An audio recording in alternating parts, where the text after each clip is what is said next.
तो भाई आजकल यूट्यूब पर ना भूचाल आया पड़ा है, बड़े बड़े क्रिएटर परेशान है। मतलब क्यों परेशान है आप समझिए। यूट्यूब पे तो पॉलिसीज इतनी सारी आ गई है, तो भैया किसी को भी स्ट्राइक पड़ रही है, उसको पता भी नहीं है क्यों पड़ रही है, उसकी गलती क्या है वो भी नहीं बताई जा रही। किसी का चैनल ही टर्मिनेट हो रहा है, उसको मालूम ही नहीं चल रहा मेरा चैनल टर्मिनेट क्यों हुआ है। भाई वजह तो बताओ कम से कम। और कॉपीराइट का जो गुंडा राज चल रहा है भैया, वो तो चल ही रहा है भैया, कोई भी किसी को कैसे भी कॉपीराइट स्ट्राइक दे देता है। अभी फिल्मी इंडियन चैनल को आप सब जानते होंगे, क्योंकि सब लोग फिल्में देखते हैं और उनका चैनल काफी पुराना है, तो लगभग आपने एक दो बार तो देखा ही होगा। अब ये जो है ये अपने चैनल पर फिल्म के रिव्यू करती हैं, ट्रेलर के रिव्यू कर दिया, फिल्म का रिव्यू कर दिया, अपकमिंग जो फिल्में होती है उनके बारे में बताती है। मेरे को भी अगर कोई अपकमिंग फिल्में देखनी है तो मैं चैनल देखता हूं, तो मुझे आइडिया लगता है यार कौन कौन सी फिल्में आने वाली है, कौन सी फिल्म कैसी रहने वाली है।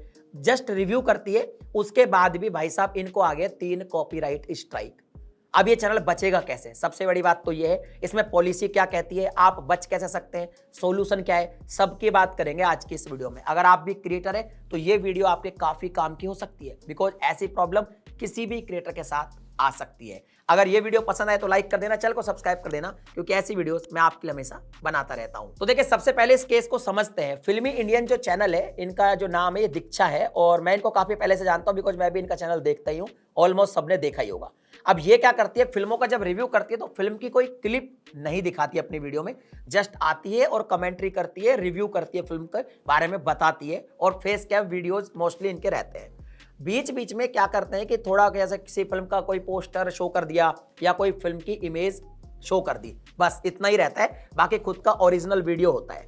अब हुआ ये है कि इन्होंने अपने एक वीडियो अपलोड करके बताया कि एक प्रोड्यूसर है, वो नाराज हो गया भाई इनके फिल्म रिव्यू से, तो उन्होंने क्या किया कि इनको भाई साहब एक स्ट्राइक पकड़ा दिया।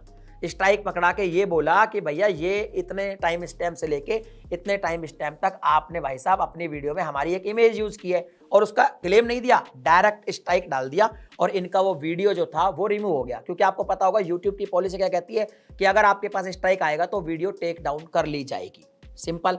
अब बात आती है कि भाई साहब इतने में वो नहीं रुके, क्योंकि होता यह है कि YouTube पर एक नियम है कि अगर आपको 90 डेज के अंदर 3 कॉपीराइट स्ट्राइक आ जाए तो आपका चैनल को डिलीट कर दिया जाएगा। तो फाइनली इन्होंने अपने उस वीडियो में ये कंफर्म किया कि इनको 3 कॉपीराइट स्ट्राइक आ गए, क्योंकि 2 जो पुरानी वीडियो थी जो पहले डाली थी उन पर भी वैसा प्रोड्यूसर ने स्ट्राइक डाल दिया। अब प्रोड्यूसर कहता है कि भैया या तो आप पेड रिव्यू करो, मतलब हम आपको पैसा देंगे, लेकिन हम जो बोलेंगे आपको रिव्यू में वही बोलना है। क्योंकि भाई साहब आप देखो ना, मीडिया में आप देख रहे हो सब कुछ ऐसा पेड चल रहा है, अखबारों में भी चल रहा है, तो अब भैया यूट्यूब पर भी ये सब चीज आ रही है कि भैया या तो पेड करो वरना हम आपको स्ट्राइक देंगे। अब ऐसे में क्रिएटर बचे कैसे? हालांकि उन्होंने काफी हिम्मत से कहा है कि चाहे चैनल चला जाए मैं दूसरा बना लूंगी, लेकिन बात है कि यार क्रिएटर से बचे कैसे? क्या फेयर यूज का कोई मतलब होता है या नहीं होता? क्योंकि उन्होंने सिर्फ इमेज यूज करी है, वीडियो तो ओरिजिनल है। तो मैं आपको फेयर यूज समझाता हूं सबसे पहले, फिर बात करेंगे कि चैनल कैसे बचेगा। तो देखिए कॉपीराइट का एक्ट ये कहता है कि अगर आपके चैनल पर 3 कॉपीराइट स्ट्राइक आ जाए तो आपका चैनल डिलीट हो जाता है, अगर 90 डेज के अंदर आ जाते हैं तो इन्होंने कंफर्म किया है कि इनके चैनल पर अभी 3 कॉपीराइट स्ट्राइक है, फिर भी अभी चैनल पर वीडियोस नॉर्मली अपलोड कर रही है। क्यों कर रही है बताता हूं, क्योंकि एक्ट में ये लिखा है, मतलब यूट्यूब का जो पॉलिसी है वो ये कहता है कि जैसे स्ट्राइक आया मान लो 3, उसके बाद आपको 7 डेज का टाइम भी दिया जाएगा। जैसे जिन वीडियो पे स्ट्राइक आया वो वीडियो तो टेक डाउन हो गए, लेकिन आपको 7 डेज का टाइम दिया जाता है, और ये सिर्फ कॉपीराइट स्ट्राइक के मामले में होता है, कम्युनिटी गाइडलाइन के मामले में नहीं होते, ध्यान से समझ लीजिए, दोनों अलग अलग चीजें। तो 7 दिन का टाइम इसलिए दिया जाता है ताकि आप जिसने आपको कॉपीराइट दिया है उससे बात कर ले, बिकॉज जो कॉपीराइट का लॉ है ना, ये गवर्नमेंट का संविधान जो होता है ना उसका है। अमेरिका में 1976 में आया था जो यूएस कॉपीराइट एक्ट था, और अगर इंडिया की बात करें तो इंडिया में तो भैया 1957 से कॉपीराइट एक्ट है।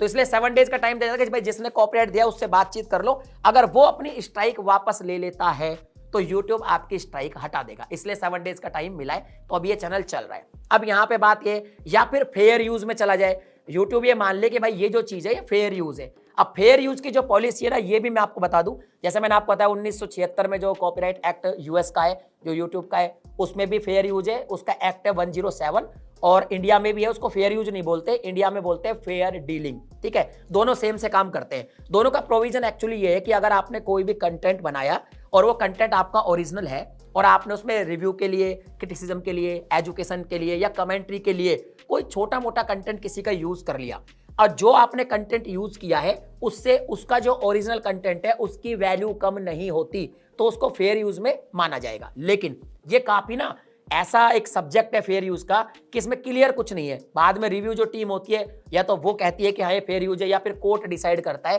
कि ये फेयर यूज है। लेकिन जो कॉपीराइट का ओनर है उसको अधिकार रहता है कि किसी भी कंडीशन में वो आपको स्ट्राइक दे सकता है, भले ही आप फेयर यूज में ही उसको यूज कर रहे हो। तो वैसे तो इनका चैनल एक तरीके से फेयर यूज में इनको यूज कर रहा था, जो भी इन्होंने इमेज वगैरह यूज की है वो फेयर यूज में यूज हुई है, मगर फिर भी प्रोड्यूसर ने इनको जो है स्ट्राइक दे दिया है। अब इसमें यूट्यूब क्या करेगा, तो देखिए ये पॉलिसी पूरी तरह से यूट्यूब की है नहीं, तो YouTube तो यही करेगा, ज्यादा अगर मैटर होगा, जैसे इन्होंने कहा है कि मैं पीएम वगैरह को जो है मेल वगैरह करूंगी, तो इसमें अगर इनका चैनल बच सकता है तो दो ही तरीके से बच सकता है, क्योंकि इन्होंने ये तो क्लियर कर दिया कि भैया मैं तो ऐसे रिव्यू करूंगी, मैं पैसे लेके झूठे रिव्यू नहीं कर सकती। तो ये तो क्लियर है कि भैया ये तो मैटर हो ही नहीं सकता।